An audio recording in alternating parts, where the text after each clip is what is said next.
வணக்கம். Welcome to KRK ஆன்மீகம். ஓம் நம சிவாய. புதுக்கோட்டை மாவட்டத்தில் திருச்சி போகும் சாலையில் அங்கிருந்து 5 கிலோமீட்டர் தொலைவில் திருவேங்கைவாசல் என்ற ஊரில் சோழர் காலத்தில் கட்டப்பட்ட மிகவும் பழமையான வியாகரபுரீஸ்வரர் ஆலயம் இருக்கிறது. இந்த கோவிலோட தென்புற கோஷ்டத்தில் அபூர்வ ஞான தட்சிணாமூர்த்தி வீற்றிருக்காரு. இவருடைய திருக்கோலம் எப்படி இருக்குன்னு சிவசக்தியாக, அதாவது அர்த்தநாரீஸ்வரர் வடிவாக சதுர பீடத்தில் ஒற்றை காலில் அமர்ந்த நிலையில் காட்சி கொடுக்கிறாரு. இவர் காட்சி கொடுக்கும் இந்த ஆசன நிலையை உத்குலிக ஆசன நிலை என சொல்கிறாங்க. அதாவது மனம் ஒருமுக சிந்தனைக்கு ஏற்ற ஆசன நிலை எதுவாம்.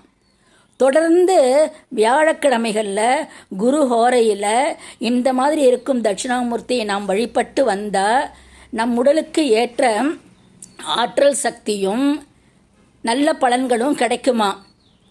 இங்குள்ள இன்னொரு தனி சிறப்பு என்னென்ன, இந்த கோவிலில் நவகிரக சன்னதியே கிடையாது. அதுக்கு பதிலாக 9 பிள்ளையார்கள் இருக்காங்க.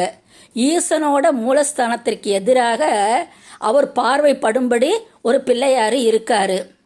வியாகரபுரீஸ்வரரை வேண்டி நாம் செய்யும் ஒவ்வொரு செயலும் வெற்றி அடையணும்னா இந்த பிள்ளையாரோட அருள் பார்வை, அதாவது கருணை பார்வை நமக்கு கிடைச்சாதான் நாம் செய்யக்கூடிய செயல் வெற்றி அடையுமா.